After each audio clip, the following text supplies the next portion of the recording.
Hello, everyone. Welcome to today's webinar from Automated to Autonomous, the path towards zero-touch network automation, hosted by Tupl, and with the TM Forum as guest speaker. We'll give it just one more minute for everyone to join. So let's wait just 1 minute, and then we'll get started.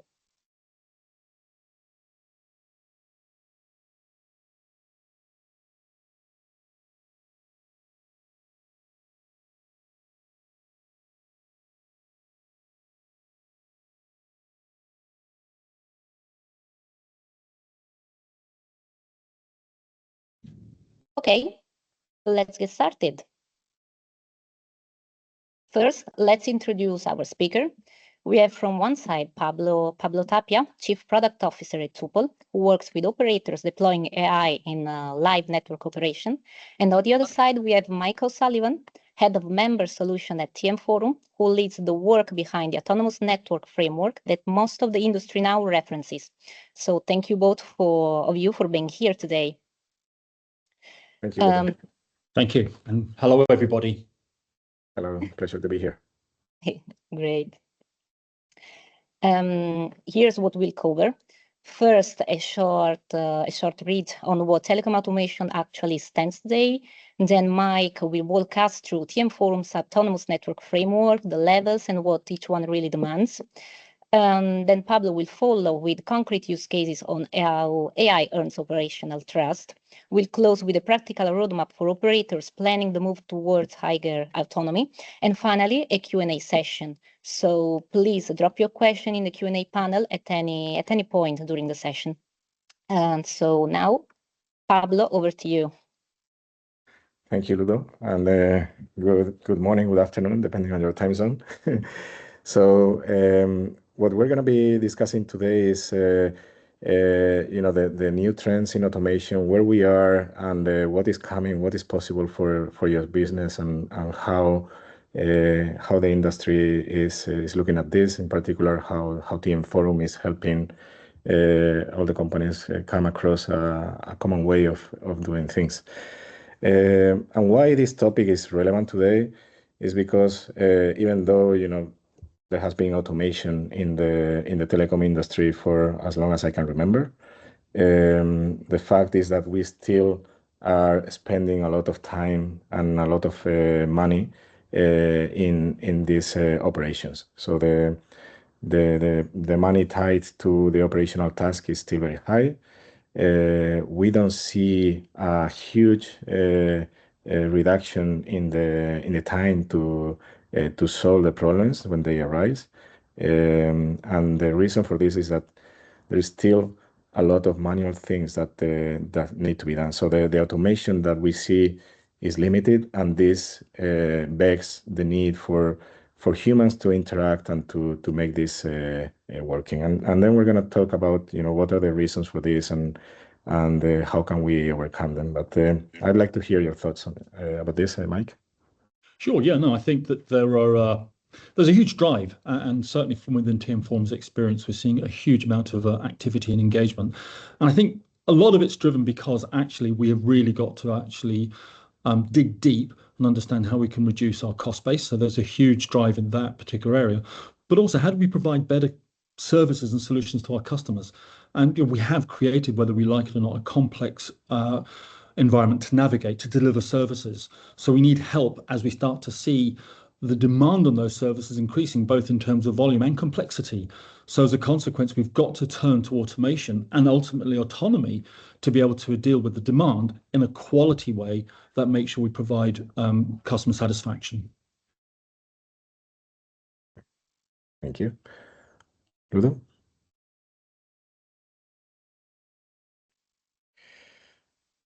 Okay, so why, why are we talking about zero touch and what it means? So in many cases, we are assuming that you deploy automation in the different areas where you have operations, and then things will magically work. And then what this has turned is into a lot of scripts that they're actually not reducing that much the human load. Mike, I don't know if you want to comment on something here. I think we touched upon it a bit earlier when we talked about complexity, and it often strikes me as odd in an industry where we deliver services, and often we have multiple ways and methodologies to deliver a common service. For example, broadband across copper is sometimes, or quite often, delivered differently from broadband over fibre. And really looking at all the different complex ways in which we start to deliver services, capturing the requirements, translating them into a deliverable service, and then executing the service, it causes confusion and complexity. So a lot of what we have done is been created by us. So the starting point isn't actually to go towards the end goal of something that's very big and exciting. It's actually starting with the basics. It's looking at my processes, simplifying them, automating them, to allow me to get to autonomy. And we're going to talk about that in a little while, I think, but it's really a journey, not a sort of a load and go solution. Yeah, and I think the key, and we will be, carrying this this mantra, is knowledge. Is how can we capture this knowledge? How can this knowledge adapt? How can we operationalize it? And how can we turn this knowledge into closed loop decisions and actions in a way that is governed? And this is really what will land this promise of automation into this zero touch. And zero touch doesn't mean that there's not going to be humans in the loop, right? Because you always need to have somebody that is controlling, that is managing and approving whenever you're doing, policy changes in your network. But you want to, do as much of the work as possible in an autonomous manner. And I would really endorse that. I mean, it's a myth that anybody says, we can go from a point where everything is automated, everything is done in a perfect way. I don't know, even in banking, where they've actually been doing automation for a long period of time, there's still fallout. There are still issues, things that do not happen. And when they do, we can try and automate it and create autonomy around it. But nevertheless, as a customer, I expect somebody in the organization I'm dealing with to be responsible for what's being delivered. And we can't lose sight of that. It's fundamental to the way in which we deliver services. So this is about trying to take the normal, everyday, ordinary transactional processes, automating them where possible, creating autonomy, but nevertheless, we still must make sure we've got the control structures and guardrails in place to make sure we do it in a safe and viable way, because our reputations are on the line. Yeah. So in a way, it's going to be also a transformation of the jobs that are running the networks, from purely doing things to focusing on the bigger picture, on the governance and the control. And I'd really echo that, because I think one thing that strikes me, and I in all the conversations I have, invariably it comes down to the perception of how many headcount can I reduce by bringing in automation or introducing AI or whatever term you want to have. And I think that's a mistake. I think what we have is the opportunity to reimagine how we deliver services. And I think that's the real crux to this. It's not about replacing what we do. It's reimagining what we do and using the tools available to us to do it in a really fast and appropriate way. Yeah. And then what that brings to the company, it's extreme efficiency and the possibility to do many things that you couldn't do before. So that's to talk about a concrete example, how we are applying it in our company as we gain efficiencies from the new technologies, is that then, we had a huge backlog of things that we wanted to do. Now we're able to tackle it. There are many more opportunities that we can pursue. There are many more customers that we can serve. So at the end of the day, it's really empowering your workforce to do more in a better and more governed way. Totally. It is actually about freeing up the mundane, allowing people to actually really start to focus on the real big challenges, because there are enough of those, and actually deliver solutions against those without being caught up in the ordinary, every day, press this button, check this. Let's automate that and free up that rich, skilled, capable resource we've got and apply it to the real challenges we face. All right, but let's get into the meat of things. How can we execute this? And Mike, if you want to comment on what TM Forum is defining. Okay, we're going to cover this in a little bit more detail in a moment, but effectively it's a journey.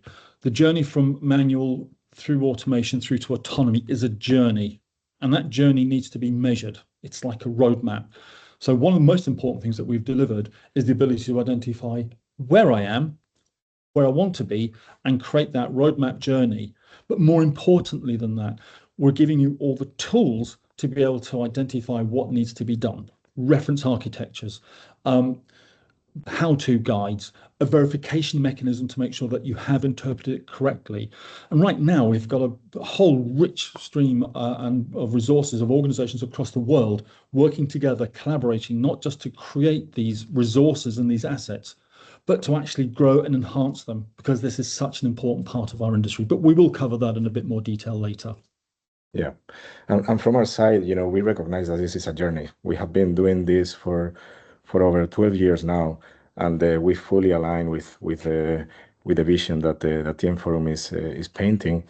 But what we recognize is that there is a need to have tools and frameworks that accelerate this process, that helps an operator land all these automation workflows and specific processes and artifacts into reality. So we provide the tools, the frameworks to get your super speed or hyper speed, if you will, into making this happen. So in order to do this, we have created an engine that we call Tupl OS that facilitates the creation of deterministic pipelines that are governed by people, but also leverage generative AI to boost the ability to find new patterns and to get further knowledge. This is something that we have been solidifying, as I said, for many years. We have worked in operator environments where we have seen the difficulties of managing real networks and what are the needs in a very highly regulated environment that you cannot really go haywire. So production, security, controls, they're very important pieces of this puzzle that need to be thought, from the very beginning, not as an afterthought. And just to re-emphasize that, and I think you absolutely hit a really important point there, this is not something that can be done in isolation. The service provider community know that automation and going through autonomy is very important, but doing it by yourself is a challenge. Working with partners, with strategic partners that help you on that journey, bringing the practical experience and knowledge will accelerate and de-risk getting to that utopian position of a highly automated environment. But that journey starts with where you are, and it's walking that journey with you is what will make a fundamental difference to success.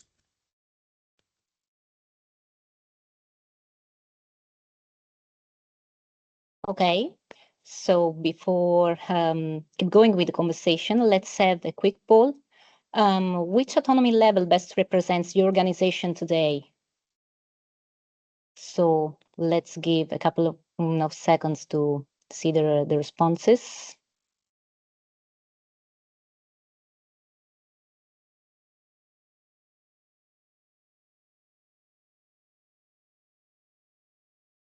Okay, so looks like the majority is around the second level. So interesting point that we could talk about the question and answer session.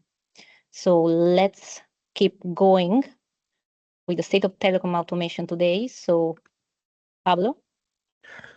Okay, so let's take a kind of a bigger picture view of where we are and understand that telecoms are very complex environment where you have multiple domains, not only multiple domains, but different entities, right? You have the network, you have your care organization, you have the retail folks and IT and so on. So these complex environments lend itself to be siloed, right? And this is something that has happened for many years, where each part of the company would act like almost like a separate sub company in itself. And even if you go into the domains, there has been a lot of automation done in each of these domains, but typically these automations are done inside the domain, and they're not looking across. So therefore, making decisions that take into account the bigger picture have been lost, right? So this is one of the main reasons why we are not able to provide a full automation, because let's be honest, this is really complex, right? You have to, in order to do a certain task, you have to look into many different things and come up with a decision. These decisions are not easy to be automated because there are not one-size-fits-all tool that you magically plug into an operator and it does the job for you, right? You have very different environments, very different flavors, even of the same tool. Even if you have a ticketing system, you're gonna have a complete different customization in one operator versus the other. So there is a lot of non-standard environment that complicates this automation. Also, the typical approach to automation has been based on scripts, and these scripts, they are really hard to maintain because the networks are evolving continuously. So you have to be continuously looking at the script. Sometimes the effort that you put into that is bigger than what the script can deliver. So in reality, what this was the conclusion or the outcome of all this is that there is some level of automation across domains, across areas, but these are not network level intelligence. These are certain automation, but it's not autonomy, as we were defining before, right? In order to have an autonomous system, you need to have this intelligence, and you need to have an intelligence that learns and adapts as you are operating the system, and that has this cross-domain view, so that you can identify that an issue that you are detecting in the run is actually something that is happening in the transport. So that's in a nutshell what we are seeing today. So basically, if I have to summarize, it's because we have been trying to solve automation, which is a non-standard problem, with standardized tools. So there is not a one-size-fits-all, and you need to have something that is truly adaptive, not just adaptive to your operation, but adaptive to each customer.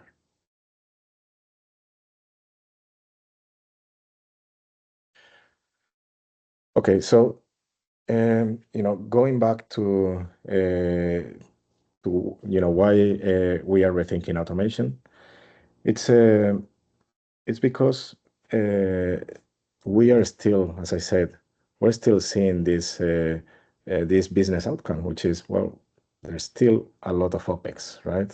There's still, we're still not resolving problems quickly. Sometimes customers keep waiting for a long time until things get resolved. Outages cost a lot of money, and the satisfaction is paramount. But sometimes we are really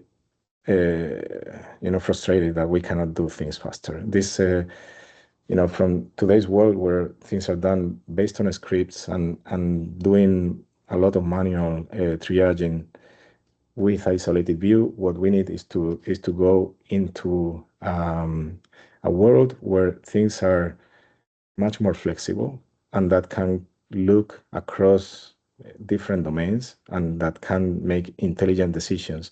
And these intelligent decisions are actually not something that will come up by itself. It's going to come in tandem by an engineer working together with an agent, and this agent is going to guide or is going to help this engineer. This knowledge resides mainly in the engineer that is going to guide this process, and is going to crystallize it into different automation decision-making models, be it rules, or traditional machine learning that that then can be fully governed. Because another thing that we cannot have is a telecom system that goes that starts to hallucinate, right?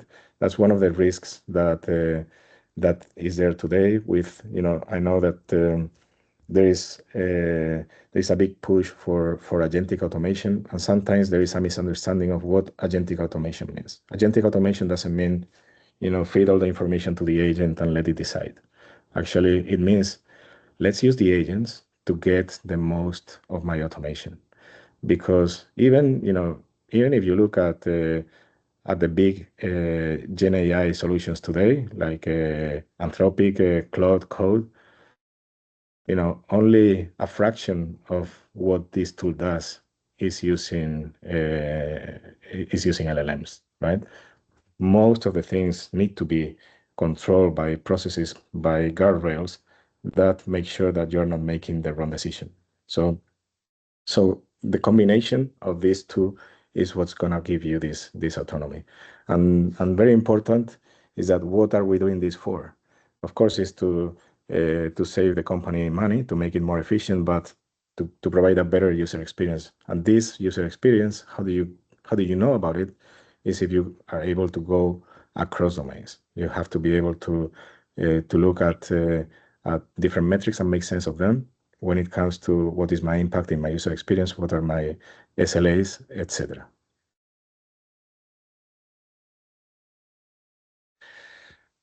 And then we come to the real bottleneck of the new system, right? Because the technology is there. We are able to do things faster. Actually, you could generate a lot of code nowadays with Gen AI. So you could have an internal team in an operator that is producing artifacts and is automating certain aspects of your operation. But what's going to happen is that suddenly you're going to have a mess of artifacts that are going to be really hard to govern, and then you don't have a full view of what's happening in your network. So you have to have a way to build this trust and to govern the overall architecture and the big picture, right? So you have to do this in a way that you can little by little gain trust at from the data that you are ingesting to the models that you're putting in production to the what the agents can do, and then you can close the loop and do both decision making in closed loop and ultimately actions in your network in closed loop. And it is important to reach this point, because you want to eliminate as much as possible the human from becoming a bottleneck. But you have to do this in a way that when you get to the last point, you have full confidence that what you're doing is perfect. And of course, always having the capability to review and to retrain and so on.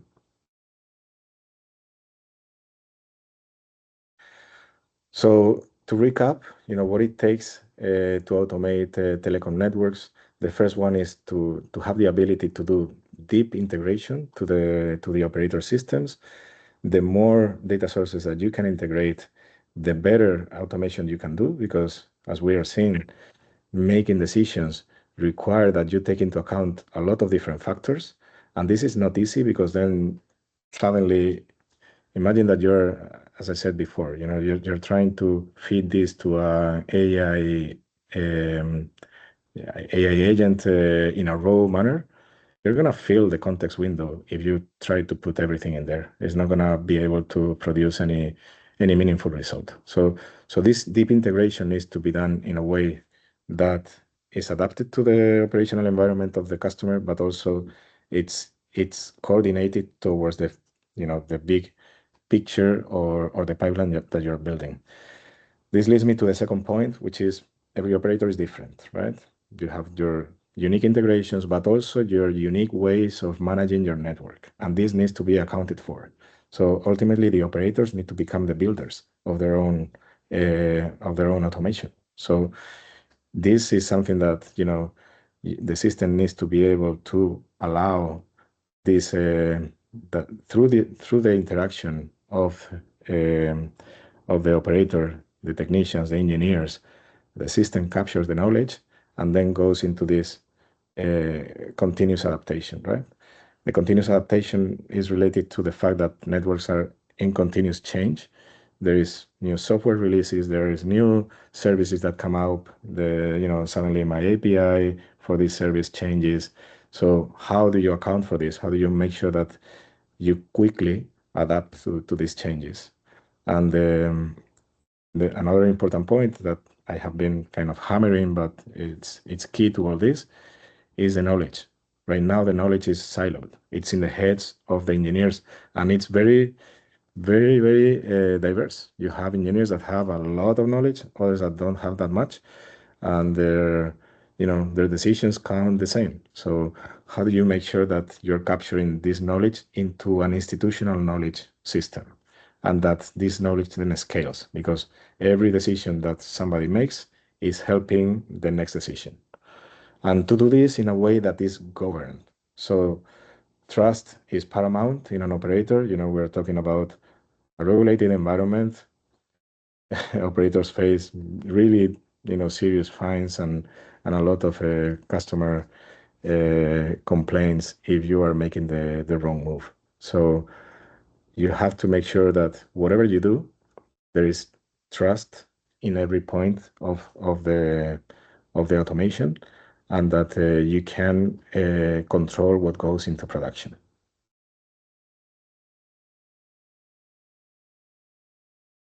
Okay, I'm not going to spend a huge amount of time covering my slides because I think, Pablo, I think you've done a great job so far. So I'm going to very quickly talk a little bit about TM Forum, who we are, what we do. So in essence, we're an industry association. We represent the telecoms industry, and we're not for profit. In other words, we don't answer to shareholders. We answer to you, the members of the industry who are members of TM Forum. And unfortunately, there's a bit missing in the slide, which is there are 3 areas that we have been focusing on over the last 2 or so years, which are the 3 areas that are really driving the necessary change in our industry. The first one is, how do we look at the IT estate, and how do we evolve that and simplify that and automate that? And that's really what we call IT and ecosystems, cloud native IT and ecosystems. We have another area, autonomous networks, and they work hand in glove, because we've got to look at that customer journey from capture requirements right down to execution and back up to billing and so on. And that whole journey is transcends both of those domains, the sort of the if you will, the BSS OSS domains and the lower end of the OSS and NMS domains. So those are 2 key areas that we've got to sort out because they're complex. We need to simplify them, we need to automate them, and we need to enhance them. Bringing them together is something called AI and data. And this is really going to be the heartbeat of what we're doing going forward, because AI, the fuel of AI is data. So we've got to sort out the data and make sure it's fit for purpose, part of the structure and trust that we need to create, and then we need to apply it as appropriate. And there's a comment that Pablo made there, which reminded me, I've been in the industry for far too many years. But when I was a network engineer many years ago, I do remember the mantra, which was switch where possible, route where necessary. In other words, we apply the technology based on the economics associated with it. And at the time, routing was very expensive, switching was much cheaper.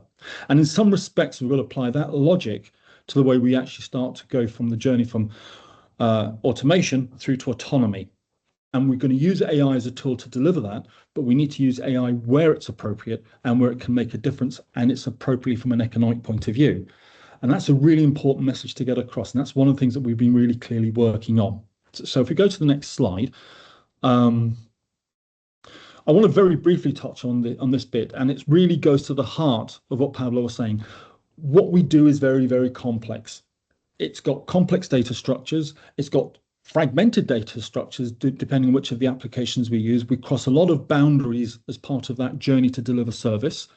We've got lots of different actors involved in it. And for the first time, we've actually got the ability to start to bring those together in a structured way to create those high levels of automation and to deliver better value and experience to our customers.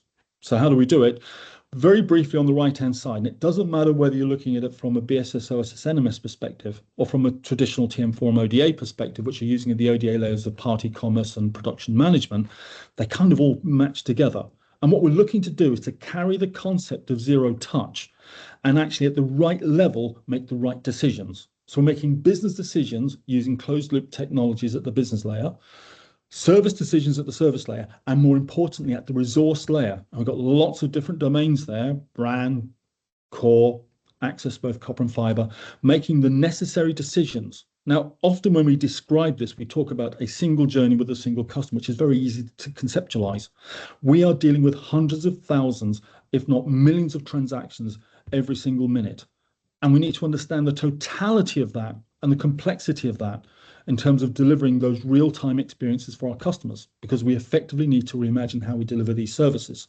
So we need to make sure that the decisions are being made where the decisions need to be made. I should not necessarily, if I need to make a network-based decision, refer to the business layer to get authority to do that decision. I wouldn't actually probably do that in the real world anyway. But because I'm dealing with millions of transactions, I need to automate that. And I need to create high levels of automation and then autonomy. So I make those local decisions locally based on all of the information available to me. And that's the structure and the architectural approach we're applying to this. So we can make it consistent and we can scale it. So I want to move to the next slide. And don't worry, I'm going to go through this very quickly. And it's really trying to describe what Pablo has been talking about, but using the pictures. The perception is we can go from autonomy and we can just simply do intelligent orchestration. And the answer is no, you can't. You've got to put some structures and things in place to be able to do it and to deliver that journey. And you've got to use these building blocks to deliver that capability. So the first thing, you've got to choose an architectural approach. And we're using control loop, where we understand, we have an awareness of what's going on. We can actually use that to analyze it. And having analyzed it, we can then make an informed decision. But the key difference is we now need to execute that decision. And this is where we're passing responsibility from a human being to the system. And that's also passing responsibility across. So we need to have governance and oversight on it. But to do these millions of transactions, we need to do that in real time. The great thing is that we've got methodologies now to measure that, and a standardized approach. So we've got the autonomous network levels, and we'll talk about that in a minute, to measure where I am and where I need to be. Having figured that out, I need a framework, I need a structure to follow, an architectural approach. So we've done that. We've created a framework. So once I've started introducing my automation and going to autonomy, I can replicate it. I can do it again and again and again without having to reinvent the wheel every single time. And that's really important, especially as we go across domains. So what I do in RAN should be consistent, albeit differently from what I do in core, from what I do in access, because they are different. But if I can start to use the same processes and methodologies, then I can start to create better scale, and I can start to deliver at lower risk and more quickly. We really have been focusing on the autonomous domains because that's kind of really the heartbeat of where the cost base is. Once I've completed that journey, I can then go to intelligent orchestration. I can start to look at the network as an entity. So for example, if I'm delivering a home broadband service and I've got a problem on the home broadband, the fiber maybe have a problem, or there may be congestion on the network, or there could be some sort of issue with the DSLAM, I can in real time, because the network is deciding what to do, switch from one domain, copper access, to another domain, RAN 4G. And I can do that in real time. So the experience from the person is they're not seeing a network outage or a network issue or a network performance issue. They're just seeing continuity of service. And the domain is taking care of that. And it's making decisions to do that. So that's the journey we've got to go on. So if we want to go to the next slide. So I'm going to just mention this. I'm going to talk about the left-hand side, and we're going to come back to the right-hand side a bit later. The important thing is we've got to have a common approach to measuring how I'm actually measuring my levels of automation and autonomy. And we've defined a scale from 0 through to 5. 0 obviously being I'm purely manual, it's done by people, right through to level 5, which is a lights out NOC. I have not seen a lights out NOC. I'm not sure I'll see one in my personal lifetime. I hope I do. But certainly where the industry is landing is it's really driving to get to level 4. Now we're going to go to the right-hand side in a short while, but the point to make out is when we're looking at the network, what we're really looking at is the processes we follow: plan, build, operate. And how do I introduce automation and autonomy down into that level? So I'm looking across my domains, both the physical network domains and also the operational domains, and I'm looking at the way in which I deliver and manage those capabilities. So I'm no longer looking at a specific hardware deployment, I'm looking at a capability, and how do I increase the level of capability within that specific scenario? So without further ado, I'm going to pass back to Pablo. Thank you, Mike. So what we're going to do now is, we have been talking about the framework and the needs and so on. We're going to talk about some example use cases to illustrate how we at Tupl are bringing the different automation in different areas. Starting with a use case around network troubleshooting and optimization. So this is a solution that we call Network Advisor. This is in production for several years, and what the solution is doing is that it is analyzing continuously what's happening in your network. It is trying to figure out if there has been some type of anomaly or a degradation, and then propose a root cause. This is being done with a series of machine learning classification algorithms, and then after you find a root cause, it recommends what is the next best action. But the important part of all this is not what the tool can do, is actually how it works, because we have layered also an agentic support to this. So even though you keep this in a governed way, doing your deterministic / machine learning decision making, you have an agent that is going to help you identify new root causes, and this significantly speeds up the capabilities of the solution. So then you can very quickly go into from 0 to 100 by having the agent work in tandem with the engineer, getting the proposed, capturing the pattern into a deterministic pipeline, and then automating. And what effect this has is that it reduces a lot of noise, and it makes a lot of work for the engineer, so that when they are analyzing their network, they already have a digested picture of what's going on, and it actually is recommending what to do next, right? So in terms of TM forum autonomy, this is level 3. We are in process to level 4, but the impact in the business is tremendous, because we are saving a lot of time in the engineers, and we're improving the accuracy of their detections, where in many cases you couldn't handle all the load that they were having on a daily basis.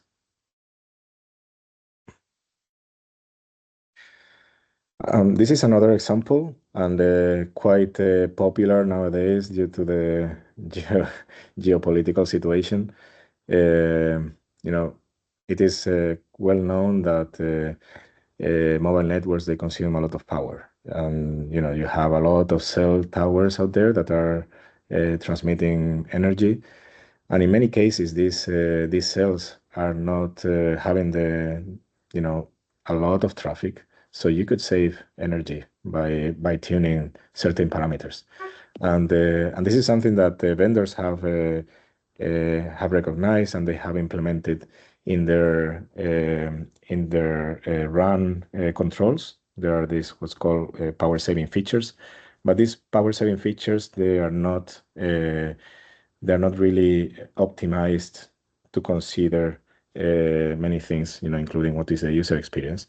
And when you apply it in bulk, it can give you some savings, but it doesn't get all the benefits that it can achieve. Actually, what we have done with our solution is, we fine tune it to the customer, depending on what are the strategies of the customer, how do you want to do it, what are the layers and so on. And then it applies different patterns for different cells at different times of the day. And the results are that we double the savings that the vendor's PSF can provide.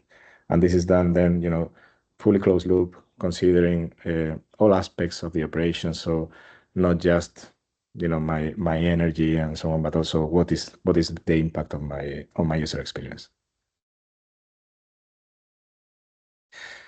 And final example is what we call AI Proactive. This is part of our AI Care solution, which is focused on customer care issues. And in this case, what we are looking at is at the subscriber level monitoring. So we are looking at what is the experience of each of the subscribers. Are they getting what they're supposed to be getting in terms of service? And flag any possible issue and trigger an investigation for this issue and across the different domains to try to figure out what is the problem and in some cases even fix it automatically. So the reason is that many times we're looking at the network in terms of macro statistics, but we forget the subscriber. And subscribers, they have a one-to-one relation with the operator, right? So it's my service. It's not this. I don't care about the self-service. I care about what is my service. So I need to make sure that I know what is the experience of this subscriber and that I can figure out what are the potential issues that this subscriber is getting. In many cases, there are issues that, and this is surprising, but is widespread, that have to do with IT systems, provisioning, offers, porting, all these mechanisms that really frustrate customers.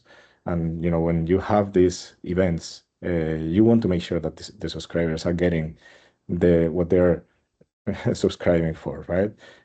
So as I mentioned, again, a wide scope solution. It looks across domains, RAN, core, transport, but also the subscriber provisioning systems to make sure that as a subscriber you're getting the best service you have without having to complain. Because, and this is a statistic that sometimes people don't know, that only 1 in 4 people complain.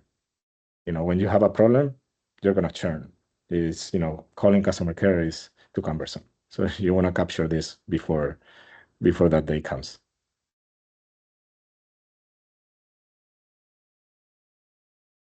Right.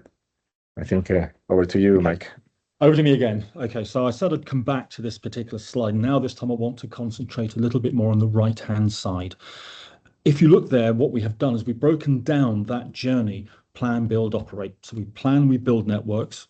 Then the network engineering community go through maintenance and optimization, but they pass over, once the network's built, over to our colleagues in operations. And again, we go through everything from service marketing right down to complaint handling. Lots of the stuff that actually Pablo was mentioning earlier: fault management, complaint handling, looking at energy efficiency.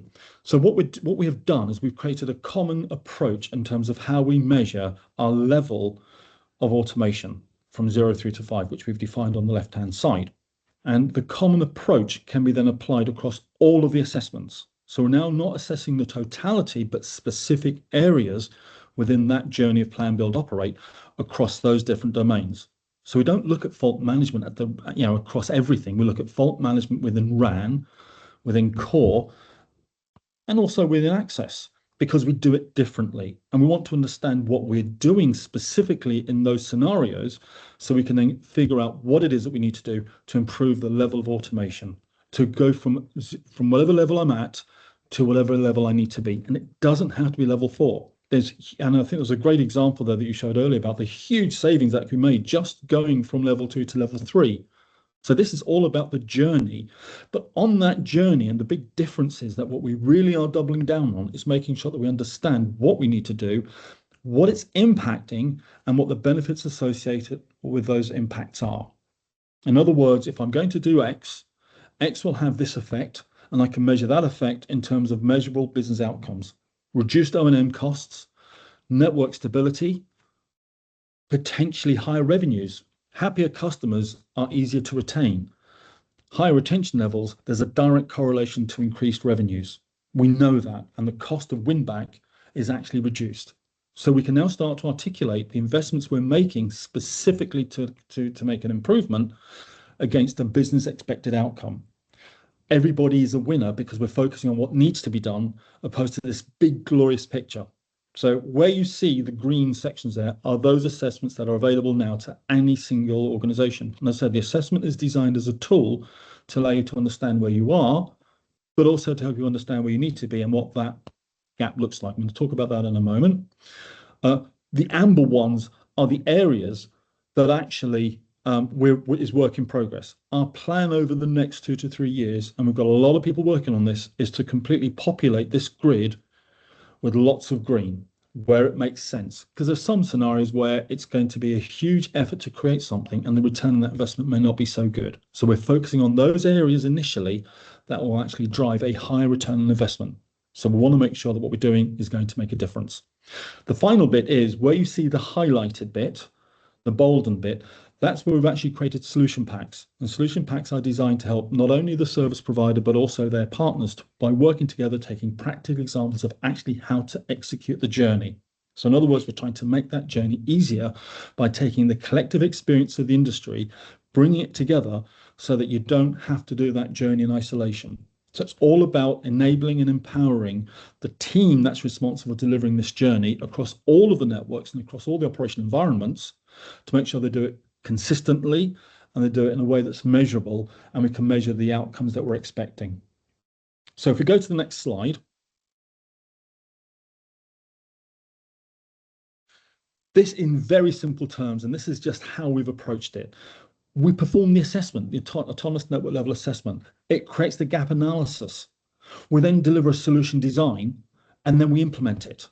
And then we do it again, because if we've gone from level 2 to level 3, then why not go from level 3 to level 4 or whatever level I want to get to, because there's lots of steps in between. And that's an iterative process. So I'm creating a continuous path to improvement.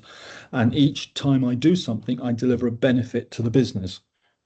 Higher revenues, lower costs, stability. And that's really what we're looking to do, is to capture what we do and how we turn it out. This particular example is looking at specifically with a particular service provider where we're looking at IP I think it was IP, but it's looking at that measurement for, in this case, IP network fault management, and it's that iterative process. So if we go on to the next slide. I want to get through this quickly because I'm sure you must have loads of questions. This is a very simple list. And if you're a member of TM Forum, you can get access to all of this information. These are the solution packs which are available, which will allow you to understand what to do. But this is the kind of the guide.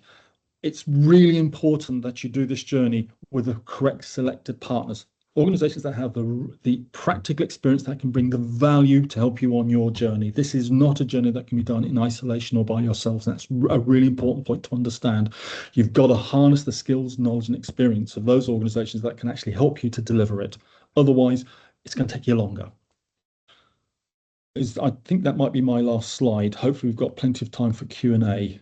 Can we just go to the next slide? No, actually, there are, and I'm not going to go through these in great detail. There are 3 practical case studies, which there are many of them, but I've just chosen 3 of them, where on the right-hand side, we're looking at what they look to do, the solution that was delivered, why it worked, and the impact it had. I want to focus on the right-hand side because all of these show a huge amount of actually benefit associated with what might be a small change. Going from 3.2 to 4.0 is not a small change, by the way. It might be small numerically, but it's the further you go down that path from 0 through to 4, the bigger the challenges are. So this is a journey. If you want to go on to maybe the next one, I can pick out another couple of examples. So this is one with China's Telstra. Again, huge benefits. If you can see there, service onboarding fell from 12 to 18 months down to 3 months. That's a huge difference. It ought to be quicker. And it kind of does talk about this zero touch implication, but we're going into that direction. Order processing time dropped by 30%. Think about the impact that has on the business. How many customers just fall through the cracks because they're not prepared to wait too long? Really improving that customer experience and measuring it through the NPS scores. Really, and they use TM Forum as their vehicle to deliver it. And I know that the folk in Tupl have been very much involved in our Catalyst programs, have been very much involved in creating this. And this is what makes it work so well. It's not just about doing it in reality, it's working in the now to create the next part of the journey. And it's that really immersive experience. I think there's one more. If we go on to the last one. Next slide, AIS. Again, look at the right-hand side. Look at the impact it's had. This is not actually about looking at everything. It's looking at specific areas, getting the benefit from specific areas, and then building on that. So imagine the conversation with the CFO saying, well, I've done X, Y, and Z, and each of these different initiatives have actually delivered significant benefit. We now need to do a whole load more of them to drive this forward and accelerate it. It's a much easier conversation if you can articulate the benefits you've brought and a specific action instead of trying to go and get a budget to do a huge change. It's about the journey. So we've got, I think, 10 minutes left, so it'd be great to have some Q&As. Yeah, exactly. Let's go there. Thank you, Mike. I think it was Exactly. this. Ludo. Yes, we can start with the Q&A. We have a question. I think it's right for you, Mike. What's the difference between autonomous network and automating a current network? Great question. Thank you for doing that. We often conflate both autonomy and automation, and they are quite different things. And it's about control. So automation allows me to do things in a structured, static way. I follow a path, I make decisions, and I can create lots of automations. So one of the things I really need to do is to actually consolidate all of my journeys, all of my paths into a simpler set of paths, and that allows me to create higher levels of automation. And if, again, I use my banking analogy, when I transfer money from one account to another account, or when I transfer money from me to somebody I need to pay, there's no AI in that. That's purely a process of automation. So we can really achieve high levels of positive customer experience through automation. But I've got to have the processes captured and identified, and it's got to be the journey from capturing the customer requirement down to execution. So automation is about following the path and letting that path happen in an automated way, so I don't actually have to have human intervention. I'm taking out human touch. And that's great, but when it goes wrong, somebody or something needs to do something. And this is where we move to autonomy. And autonomy is about passing some control over to the system so the system can make informed decisions. Now, to make this work, and this is the really important thing, I've got to have a clearly set of identified instructions to train the machine. So if I've got a complex operational environment with lots of complex journeys and lots of complex processes, it is much harder then to train the system to be able to deliver this level of autonomy. So it's the journey from going from automation, which is about the path and bringing out unnecessary human interaction, to autonomy, where I'm actually passing control over to the system, and the system is making informed decisions based on behavior, data, and expected outcomes. Okay, great, Mike. That's a very interesting point. And I see that there is another one. Well, Pablo, maybe this is yours. I think there's an interesting line in your deck, Pablo. Code is cheap, trust is not. GenAI can write a network automation script in 30 seconds a day. Why isn't that enough? What does an AI system actually have to do to earn the right to act on a production network? Yeah, I think I touched upon this before, but basically, just having the automation is not enough. You have to have the control. You need to make sure that whatever is going to production, is authorized. There has to be somebody that is responsible for that piece of code that is making a change in the network. So having this governance is what enables the trust in the system. If you don't have a proper way to verify, what the artifacts that are being produced, to promote them to production, to have a way to simulate what is going to be the impact and so on, then suddenly, you can do a lot of things actually with GenAI. You can do great things, but actually your network can go into a disaster, and it will just accumulate the more people use the system, right? If you have more people creating this code without a proper governance and without proper controls, that's what's going to happen.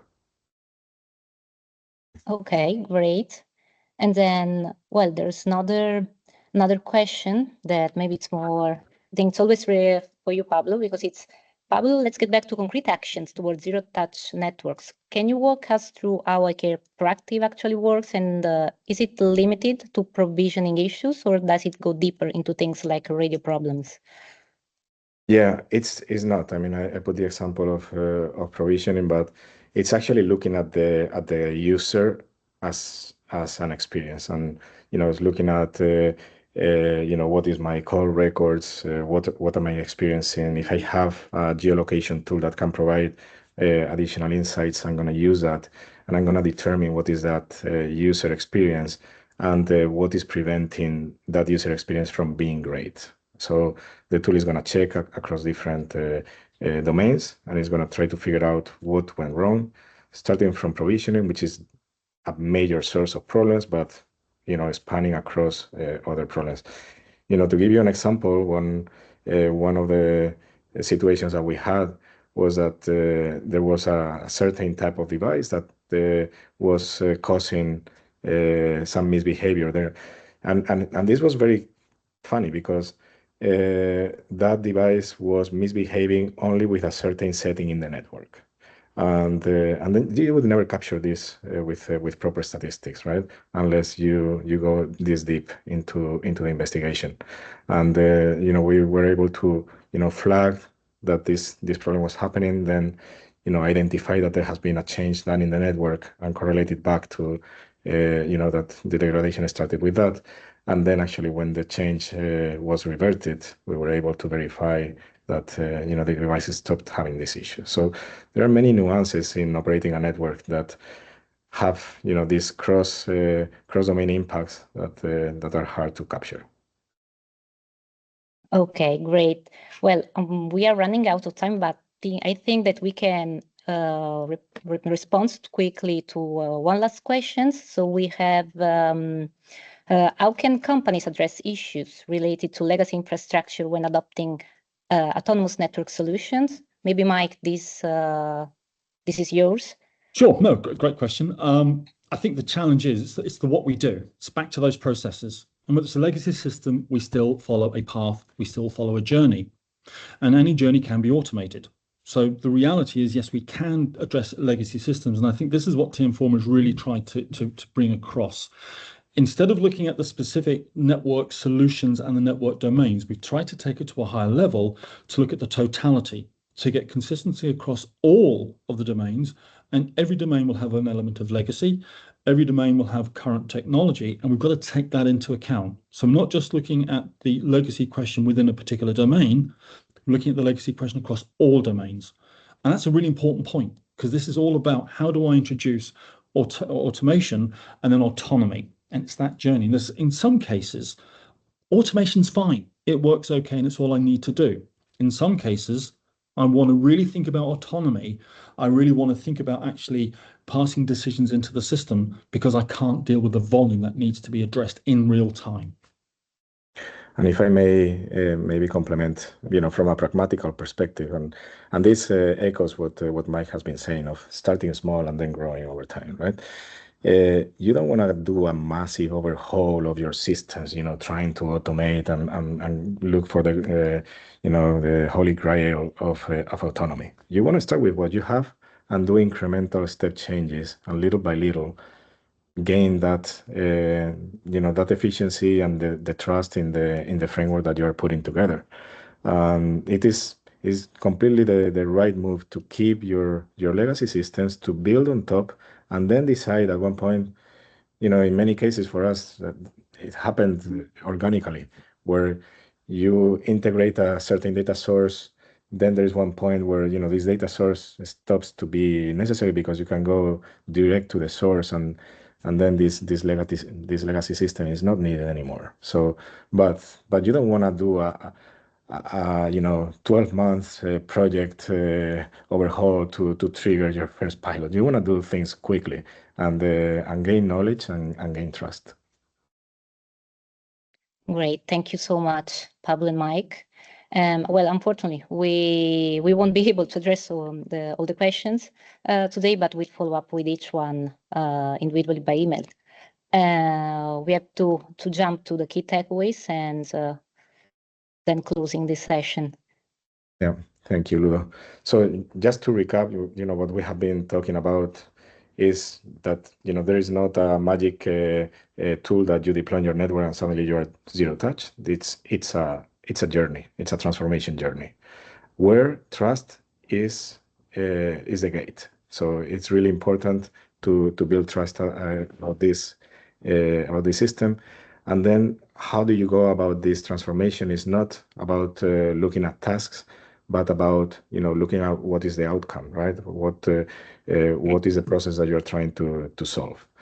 And again, we're talking about networks, a highly regulated environment. So this has to be safe, and this has to be sovereign. You cannot have something that puts your system in jeopardy because something external to your company happens, right? So you have to make sure that you are making this whole process in a way that is not gonna create a danger to your normal operation. So just to recap, basically, to go from automated to autonomous, you start with trust and one focused use case, and then you grow from it. So Thank you. Thank you. Yeah, thank you everybody for attending. Mike, if you want to say maybe. And thank you everybody as well and thank you Tupl especially for inviting us to participate in this webinar. We're very grateful, and thank you so much, Steve, for all the work you do with us in TM Forum. Thank you all for participating and joining this. And finally, for those of you going to DTW in Copenhagen at the end of June, looking forward to meeting you there. And for those who are not going, it's still not too late to actually get your ticket to go there. So it's a great event, and it's a great opportunity to actually really go deeper and discover more about the work we're doing. Already. Well, thank you all, and see you next time. Thank you.